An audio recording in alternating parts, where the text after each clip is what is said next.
Salut, bienvenue dans votre émission Le News des Stars. On a 4 sites Nabino, la voix du peuple. Oh, Yabino Vincent Chiluizi, et toi de la presse, cher ami internaute. Car on a une diversité, il y a chaîne Nabino, to bengi bongo la voix du peuple. To la Rabino toujours ma solo et belé le lot to yameli bino bongo artiste musicien la biso to bengi bongo comme ya Jury Spire. Oh bongo azosa la carrière solo na to te comme on a deux clips na c'est bon qu'on lancé sur internet. Oh le lot ba to belé ba c'est pelango. Mais mingi je pense que ba to belé là ba romona ba oh ba tala ki histoire ya vérité en face. Oh ya garçon moko na moi c'est qui na histoire na moi c'est moi à Londres ba retrouver sous ce longango malamoko et en passant peut trop méga peu ba suite ya masolango esuka neni bakenda wapi à part mingi to soigner makamna e otali bongo album na évolution nango et puis to le belempe sur carrière na. Bonjour Jury Spire. Ouais, bonjour Vincent. Bonjour Vincent, Ndegonanga Vincent, bonjour. Bonjour tout le quoi, merci. Jury Spire, je pense que tous avons vraiment essayé pour une troisième fois d'ailleurs. Il y a site Nabiso. Jury, te belé, talayo. Il y a des gens qui m'ont appelé, mon net que non, nire Jury, à Salara Maboke, nire Jury à Kosara Lolo, Bengano Beta, tout solo vraiment. D'abord, on a été la vérité en face. Ils ont qui ma solo, to Jury vraiment, ils ont qui ma solo. Ah, Vincent, tu lui, tu l'as vraiment, ils ont le mot, ils n'ont pas si trop, ils n'ont pas résonant. Donc, si ça les gars, autour de nous, ça les gars sous passe ma casse. Vraiment, ils ont les camolés qui l'ont donc, on préfère tout bête en les souter, ils ont les passer, donc ils ont le mot, ils ont un mauvais souvenir là. Donc, de l'autre vraiment, on a tous à la mine sur Yangote quoi, parce qu'on a un mauvais souvenir là. Les Amarambo ils sont pas si trop, donc on a tous raisonné en vraiment trop té. On préfère tout mettre trop ma solo carrière parce que la vie continue. Les Amarambo comme il a donc vraiment ça là on a passé. Donc on rappelle nga ça on passe. Ndeka na mono subu ça nga na raisonné moment makambo donc. Mais je risque pas bon nga ba vraiment siko pour te ba tout na ngai est-ce que mariage en na madame Poto na maman Londres et salama te salamate yona la fille en question à Kinshasa bobo yana to buzaka en tout cas mariage et salamate voyo ko tozana na kini po yebina o pour na bata Poto et salamate ngapena o ya Kinshasa pe to zalaraté tout le monde n'en a même pas donc ngana ça la vie nanga je continue ma vie en sa carrière nanga na bateau bazo mona ke ba kopesa confiance na moi qui on a ébi na musique na boulot na sala bateau ba ko sunga na évoluer ba hésiter te quoi na ça vraiment ngamoko je na lingi suma mwana te ya ko s'engager sur na mutu na banenge moko boye na national musala liboso maramuno sona sima quoi. Mais chérie pour ne pas kozonga na masola on ndenge le car parce qu'il na ebi que masola ça la pas si déstabiliser yo quelque part mais tu t'es senti un peu responsable na makambo ndenge comme là qui ça veut dire que par na yo ya faute na masola on mona yango reconnaître yango. Effectivement bon Vincent moni na kolo baboye nga vraiment c'est vrai ils a mabé. D'autre part, ils ont mabé, mais pour nous, ko sunga mutu atana nzela mabé, c'est ça na sungi mutu. Comprendre, essentiel pour nous la sunga mutu parce que yobika ndeki nango loba. Moni azo vivre bien dans la car, metala mutu botsa vous comprendre. Nanga na sunga mutu en plus jusqu'au preuve du contraire atata na sunga nanga na vérité que ngamo nanga na vérité après mariage parce que tu as le secret comme ça avant mais tu ça se capable casser mariage peut-être. Donc na reconnaîtra na yebi que ça que moi mabé era ça qui ya ko bomba likamba bongo mais quand même pour nga ko sunga mutu atala nzela mabé c'est ça sungi mutu ngala ko yibo même desema pour pesa mutu mo luka sans fato souffrir nga kufa na pona yiba Vincent na pesa ngoyi donc atala ko yiba na sel mabé mais pour na aider mutu donc na habité ngala ko sala ngo pour na aider mutu. Vraiment, wana Jury Spire torozung so pena masolo la mité mais elle a précision va bayeba mais yo skona madame Poto botika la bonne relation bo bengana ka bo sola rata ke bolungeza soute. Non pour nga na programme té pour na yé donc on a pena na kundana kai petit na niveau mo boité amona ki naza mauvais donc te solera même pas bingana même pas donc contact ça vraiment te nako ba momsu te oza TV ba bloko na tout à ça pour nga botolango donc on comprend donc ça c'est la vie continue la vie continue nga na ça la carrière na ça boulot et puis ba chance c'est ça ali quoi. Supposons le lot que géri vie ezama belé que au côté peut-être na moi Massimo Belelo ezala na Congo ezalibanda et ka manifesto bolingo tu penses encore que ça la sous ce lot quoi na ya robenga sous maman botane moi na po sunga ya à travers ça non mais déjà le salama on a vraiment tayo moko était ya muto atea ma atea daka nyama était ngai mais yepé adennemi na ngate au fur et à mesure pour na yete pour na moi peut-être un jour ce na zuma koki nako sunga mwana mais kolinga nako lo baté jamais nako linga susu te nako ba bon te mais ce na senti que bolingo za solo vraiment ce moni ba gêne en tout cas on ça na ba gêne mais ce bolingo za vraiment solo mutala singa en tout cas na obligé parce que nous ça tout ça là aussi nga oza na mutu mo alinga rayo aza vraiment wana pona yo a disponible pona yo voilà et c'est vraiment bon parce que on a un moment où on va soutenir nga maza ndenge bolingo nga osala ti non on comprend ça voilà merci je respire wana na moni Benerissa le Neymar botembe na rata France ba Neymar ya France azalara moro ba benga ga Benerissa botembe place aux ambo teneur wana na mona Costa Diomi mobali ya pembe Costa Diomi mwana suka ba les jeunes Diomi nongala Costa Diomi Zalara Nozala Mubala Pembe Bamboto Noyangwana na monaka Igo Kitenge l'homme de la 25e dynastie na Mutunanga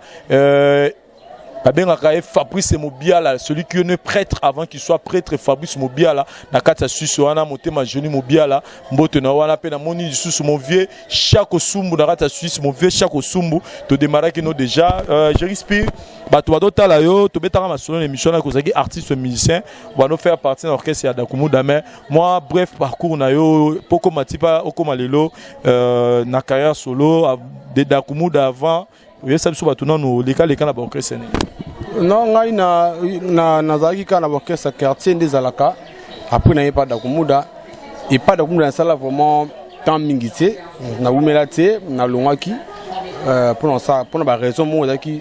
privé en ngana vie et la longaki pour na kena intérêt groupe mususu ma vie à ça là kena côté ba groupe on a té on a fait décision on ça la carrière solo. Donc voilà quoi, on a fait sa carrière solo. Déjà la musique aussi, depuis on a musique nayo comme travail nayo, comme gagne-pain nayo, c'est déjà combien d'années? Depuis on a musique, n'a pas dit depuis ça fait déjà 10 ans. 10 ans. Et dans 10 ans on a de 2006 à 2016 au Toko ta calamité. Personnellement yo mo ozomo na carrière nezo kende.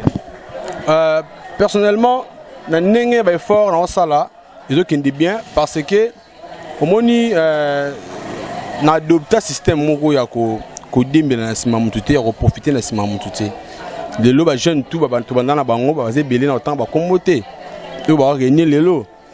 baza isa mututo arrive ka abeta na orchestre mo ba mutayebana a dembelika na ko yebana wana yiba bimasali makamneka na sima yebana mutu wana mais nga lelo na décider au ça makambu kaka na pu ya public na sima ya public ya bato yo parce que Bruno a confiance. On moni, nous mon chaîne Emeli Rémi Kilo l'incontournable,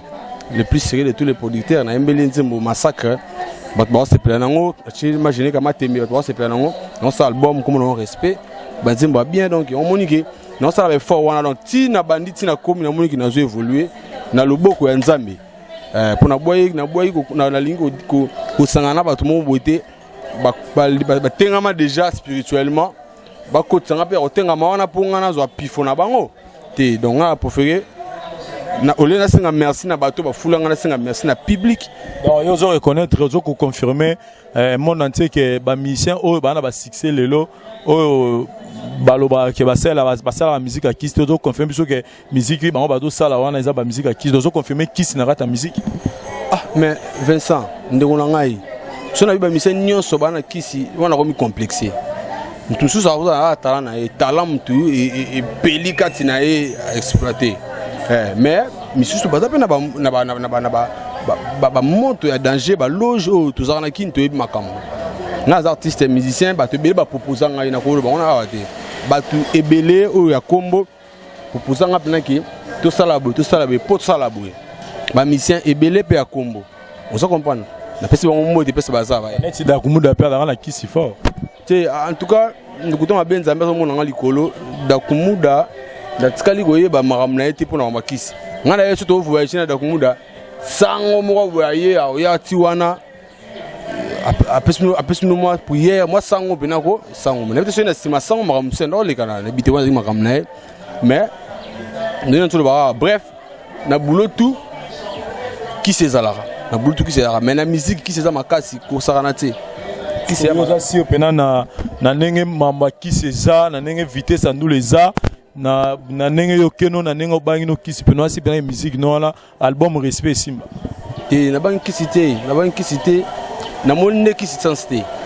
ko ba kisi ma mususu moni kisi na kibonzambe le kisi na nguya so kibonzambe na bangi ngote na banga kisi nene pour kisi elote kisi na ngoza ngole lolobi na zongo et puis comprendre donc kibonzambe le kisi na nguya na ko donc so na côté na kibonzambe bo kisi na banga ngole na ba to balobaka na ote na kisi te eza na talent na nga so pe moni ke kisi mte pesa succès na musique yo pe zwa kisi okoma na succès lo wanga olobanisko na batabo te ya bongo bazali ke ata kisi te talent na ye basali batu tout ba na gwa mais bata gwa bazali to suko les artistes musiciens poto ba pena ke non artiste na sa succès mikolo ana gwa to ando to bon la basigne ni yo na mona nzemo mo boite batu basepela nga après batu ba ko nzemo te batina de sepela ngo pete na ko mela te das mo ba binyo après mo to mo jo das nyongo to binyo ile lo te batu ba binyo pa ba contredire ngo na ko mona ngo te kebe fe na ngo wana ata ba nzemo susu ba beta kalati le za kaka oza mutu moko abeti na album na ye 25 nzembo mais moko amtesa succès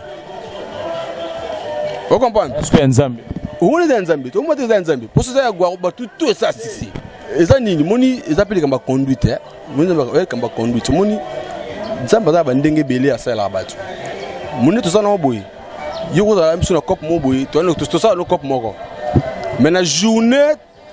ngana to bina la ne monte poni episu yo ma musaki na moya mabe nga saki ngote de cette ngana ziko le kayo o comprendre nzamba ko pesa succès ba nzembo tout pe na muto atamoli bien d'autres au sala na bonzambe mais o tamola ki bien nzamba ko pesa be succès ba nzembo tout est apesoka goût alors so nzamba apesoka ma denzemo mo sa succès mais surtout pour la conduite na yo a finir o comprendre biso ko pena mobele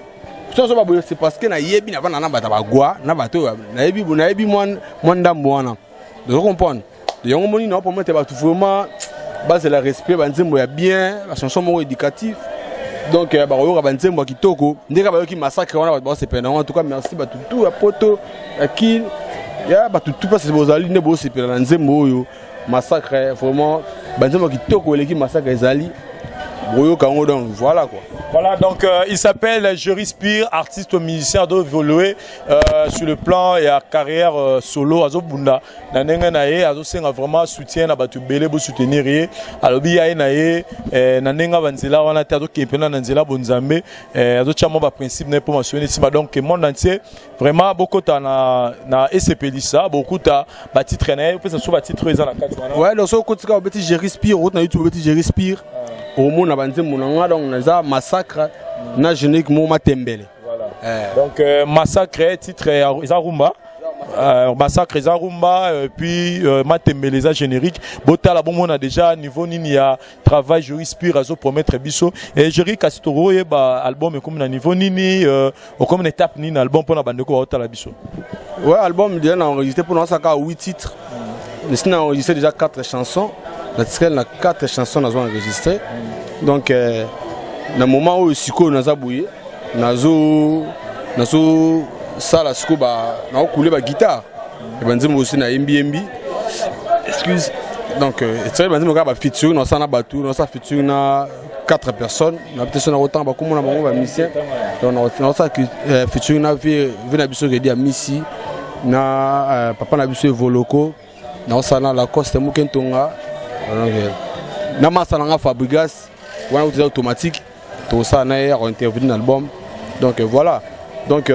na étape na comme on siko da bato ba suma banzembo donc 4 ans mo tiré bato na basombi te bato na bamonani te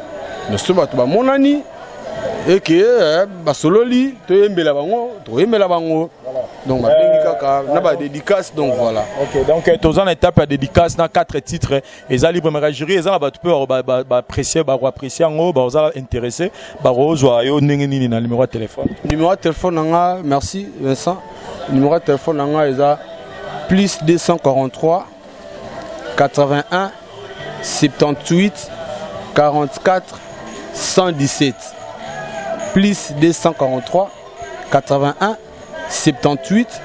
44 117 quoi. Wana pena donc so bengi masolo pepele to solo lio libanga oninze moto yemba yo donc ça va bien.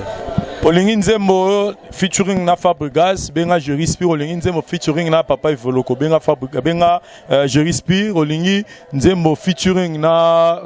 Vredi Amisi benga je respire na Didier Lacoste benga je respire Romona Bobeta Masola kat sabia tekane ya osola na ya na ba likolo te ba dédicace pe bo hésiter te bo contacter ça la biso bien Maja Kinzongo Mama Vincent Place Oza moteneur la Maja Kinzongo merci vraiment na contact pe na onyo sozo sala na ba conseil pe sa nga mo Vincent na moni pe Costadium na bandelo lisusu Costadium mobala pembe na bandelo lisusu Fabrice Mobiala l'homme qui est prêtre na moni Vincent di Soloka motema Niclette Mbela ni di Soloka malgré tozo solo la ndenge to mesana te Vincent di Soloka na olingo benga nga isala nga bien makasi to solo la nde to solaka je respire to comme na suka émission na biso bandeko bele batalio pour to ngai to za la bref message à je respire eza que comme na to sala album na yo tika na 4 titres na étape ba dédicace mais selon ba kalki na yo ko yebisa batu ozo konto mis album quand et puis dernier message na yo et quelques dédicaces à bandeko batalio. Ah ouais, merci beaucoup. Message dans ce que album n'a dépendre na en part de ta bateau na ça bon featuring. Fabrice Soigné dernièrement na concert na bête na Fiki. Donc ce gars libre comme Mikolo tout ça n'est parce qu'il passe dans le studio. La Coste P azara de temps en temps kin ni banda donc waza ma production ngo so na bango pour na ko caler ba date. Ce que muto so manze mamonani to bengi artiste mama ko ke non mona nto résister parce que to ko yemba na bango lonté tant que batu suna mona nti so mto so mona nto bengi artiste to résister mama ko donc voilà quoi donc tout balinga je respire Nazali la vie continue dans cet album donc bon c'est le respect bon CP là donc il y a le battre até batu tout bazana poto na linga rabino batu tout bazana kin na Afrique na linga rabino batu tout balinga je respire na linga rabino merci na on peut na bino tout na autant ba kombote po boza trop na States na Inde na nini no partout ba mbote na bino ndeka na tsoloba mikolo yo benga na solola yo benga na yemba yo ça la bien quoi donc voilà quoi on a pesipé mbote puis na spécialement mbote makasi na fait na Rémi kilo là donc à total on a pesé mbote quoi voilà. Donc c'est ça notre émission, bref, le parcours et puis évolution album, il y a artiste Michel Abisso, je respire dans mon abo Saint-Lô. Ouais, nangana sola, sœur moi dans Londres, Nathalie Mafuta Capital, abenga pona nzembo mais Capital yo bikaka, ise bandela masolo, baksa mo likolo po talarara. Baksa mo likolo nga trop exigeante. Bakisaka moi likolo et les gars ont bien t'as raison bandela masolo singa na côte ça pour na sala promotion pour na mbio faut na sala promotion batu ba yo ka o monde mobimba donc et singa na sala bongo na ba condition bien quoi capital ya mboka kitoko Capital ya mboka je respire à le bibelele et sala bien na pesi mbote na ngala bandeko tout au bozuta na bisuta na bino otala émission na kati ya la voix du peuple merci na Parouze Sayo cameraman na série merci na le docteur Pacho Mukengo na biketa ngoza fozwa docteur Pacho Mukengo na moni Kaluji na moni Ngambe na moni bandeko tout Choco frappant place oza donc mbote na bino tout mbote na la voix du peuple mbato monani prochainement la ba numéro na biso asika bye.